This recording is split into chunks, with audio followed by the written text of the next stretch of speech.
मैंने अपने पिता को देखा, अपनी मां को देखा, मैंने कहा कि ये भी तो भगवान है। तो मालूम है मैंने क्या किया, अपने भगवान महावीर की फोटो के ऊपर उस पर्स में माता पिता की तस्वीर लगा दी कि ये ही मेरे लिए भगवान है। फिर उससे क्या हुआ, बोले फिर मेरे पिता ने मुझे पढ़ाया, स्कूल में भेजा, कॉलेज में भेजा। जब मैं जवान हो गया तो मुझे ऐसा लगा कि मैं भी तो बड़ा हैंडसम हूं, मैं भी तो बड़ा। मैंने अपनी जवानी की फोटो ली और पिता की फोटो के ऊपर लगा दी। पहले भगवान महावीर, फिर माता पिता, फिर खुद की तस्वीर लगा दी। मेरा धीरे धीरे पढ़ते पढ़ते पढ़ते पढ़ते एक लड़की से संपर्क हो गया, उससे मेरा प्यार हो गया, उससे मेरा लगाव हो गया। मुझे लगा कि नहीं, अब ये लड़की ही मेरे लिए सब कुछ है, इससे अच्छा दुनिया में कोई नहीं। मैंने अपने साथ साथ उस लड़की की फोटो भी उस पर्स में लगा दी। बूढ़ा किन दिनों को याद कर रहा है। धीरे धीरे मेरा उस लड़की से विवाह हो गया, मुझे एक पुत्र की प्राप्ति हुई। उस समय ऐसा लगा कि नहीं, बेटे से अच्छा दुनिया में कोई और नहीं हुआ करता है। दुनिया की सारी संपदाएं एक तरफ, दुनिया की सारी खूबसूरती एक तरफ, संतान का सुख एक तरफ हुआ करता है। मैंने अपने पति पत्नी की फोटो के ऊपर अपने लड़के की फोटो लगा दी। फिर क्या हुआ, एक दिन ऐसा हुआ मेरे पिता की मृत्यु हो गई, कुछ दिन बाद मेरी मां की मृत्यु हो गई, और एक लंबी बीमारी से मेरी पत्नी का भी देहांत हो गया। बटुआ इतना भर गया तस्वीरों से कि अब उसमें जगह नहीं बची। अब कैसे फोटो पर फोटो लगाए। मैंने एक दिन सोचा तो अपने महावीर भगवान की फोटो निकाली और एक संदूक में रख दी। माता पिता की फोटो निकाली, संदूक में डाल दी। मैंने धीरे धीरे सब फोटोआं निकाल दी। बचा मेरे पास एक पुत्र, उसे मैं बहुत प्यार करता था, बड़े नाजों से मैंने पाला, बड़े प्रेम से उसे पाला, उसके सब नखरे उठाए, पढ़ लिख करके बड़ा हो गया, शादी कर ली। एक दिन उसने फ्लैट ले लिया और मुझसे अलग जाकर के रहने लगा। जब मैं अलग जाकर रहने लगा, उस दिन मुझे जीवन में इतना दुख हुआ, इतना दुख हुआ कि शायद मेरे माता पिता की मृत्यु पर भी मुझे इतना दुख नहीं हुआ होगा, पत्नी की मृत्यु पर इतना दुख नहीं हुआ जितना बेटा छोड़ करके गया तब मुझे दुख हुआ। आज उस बेटे का भी बेटा है, साल में एक बार मेरे से बात करता है, साल में एक बार कभी कभार मिला करता है। आज मैं घर में अकेला रहता हूं, मेरे पास कुछ नहीं है, थोड़ा बहुत मेरी सर्विस थी, उसकी पेंशन आती है, मेरा जीवन कटता है। लेकिन घर की चार दीवार में मैं बिल्कुल एकाकी जीवन जीता हूं, अकेला जीवन जीता हूं। कंडक्टर की आंख भर रही थी सुन सुन करके। उसने कहा कि मैंने एक दिन सोचा और एक दिन वह पुरानी संदूक खोल दी, पुरानी पेटी खोल दी, वहां मुझे कोई नजर नहीं आया, मुझे वहां भगवान महावीर की निकाली हुई तस्वीर नजर आती है। और जब मैंने देखा कि यह तस्वीर उस जवानी के, इस जिंदगी के, बुढ़ापे के इस दौर में कितने रिश्तों को जीते मरते मैंने देखा है, कितने रिश्तों को बनते बिगड़ते मैंने देखा है, कितने व्यवहार को अच्छा बुरा होते मैंने देखा है, कितने अपनों को दूर होते देखा है और परायों को अपना बनते हुए देखा। ये जवानी के दौर में, बुढ़ापे तक के इस पायदान में मैंने सब कुछ देख लिया। लेकिन जैसे ही भगवान महावीर पर दृष्टि डाल दी तो मैंने देखा पिता चले गए दुनिया से, माता चली गई दुनिया से, पत्नी चली गई दुनिया से, पुत्र होकर भी ना होने के समान है। उस दिन मुझे लगा कि घटती बढ़ती उठती चलती फिरती तरंगों में, इस समुद्र की उतार चढ़ाव भरी लहरों में, इस जीवन के अपने मिलने और बिछड़ने के दौर पर सब मिले और बिछड़ गए। केवल एक ही चीज मेरे साथ पहले भी थी, वो आज भी है, मेरे भगवान महावीर की तस्वीर। उसमें कोई परिवर्तन नहीं आया, ईश्वर ने मेरा साथ नहीं छोड़ा।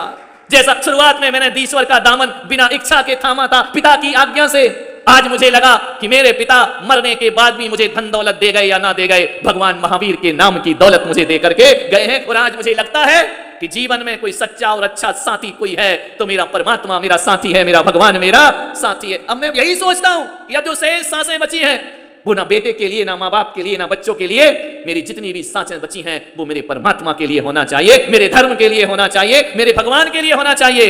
इसलिए कंडक्टर साहब, मैं आपसे निवेदन करता हूं कि उसमें रखा हुआ 500 का नोट नहीं देना तो आप मत दो, अपने पास रख लो। यदि आपको मेरा पर्स नहीं लौटाना है तो मत लौटाओ। लेकिन एक निवेदन करूंगा, मेरे बचपन में जो महावीर की फोटो मिली थी वो फोटो मुझे वापस कर दो, वही मेरी दुनिया की सबसे बड़ी दौलत है।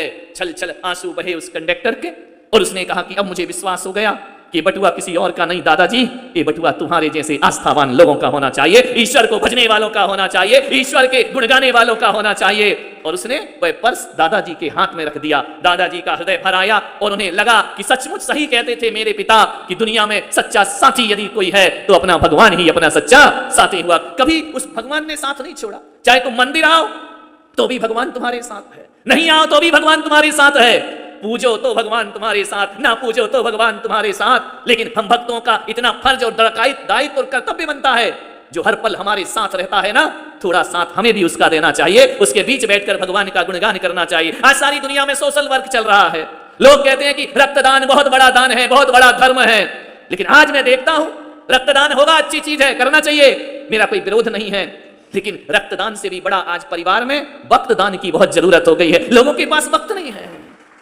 क्या मतलब है अपने खून लेकर के दूसरे के में डाल दिया, ना उसके पास चैन है ना हमारे पास चैन है। सबसे बड़ा दान कोई होता है, रक्तदान से भी बड़ा परिवार में वक्तदान की जरूरत हुआ करती है। और परिवार में वक्तदान दो या ना दो, क्योंकि तुम्हारे परिवार में तुम्हारे बच्चों के पास वक्तदान लेने का भी वक्त नहीं है और तुम्हारे पास भी देने का वक्त नहीं है। लेकिन चंद सांसें जो हमारे हृदय में चल रही हैं, ये शरीर जो हम जी रहे हैं, ध्यान रखना, इसमें किसी को वक्त दो या ना दो, अपने परमात्मा को वक्त दीजिए। और ये वक्त बेकार नहीं जाएगा, ये वक्त बर्बाद नहीं जाएगा।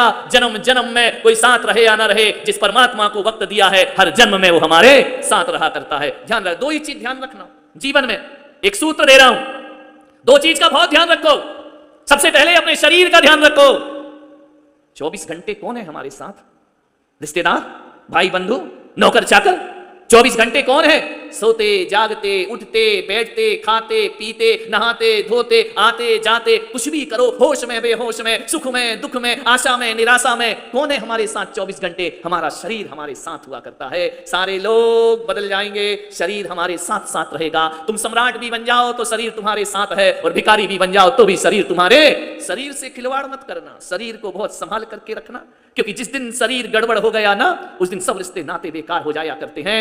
और पलंग पर पड़े रहोगे, लोग चाहे अनचाहे तुम्हारे मरने का इंतजार करते रहेंगे। कौन तुम्हारे पास आएगा, कौन तुम्हारी सेवा करेगा, कौन आगे पीछे, और कर भी देगा सेवा तो शरीर की वेदना तो खुद को ही भुगतना पड़ती है। सबसे पहले शरीर का ध्यान रखो, लेकिन यह भी ध्यान रखना कि शरीर के साथ साथ ये शरीर तो एक दिन छूटेगा ही छूटेगा, कितना भी संभालो ये तो मिटेगा ही मिटेगा।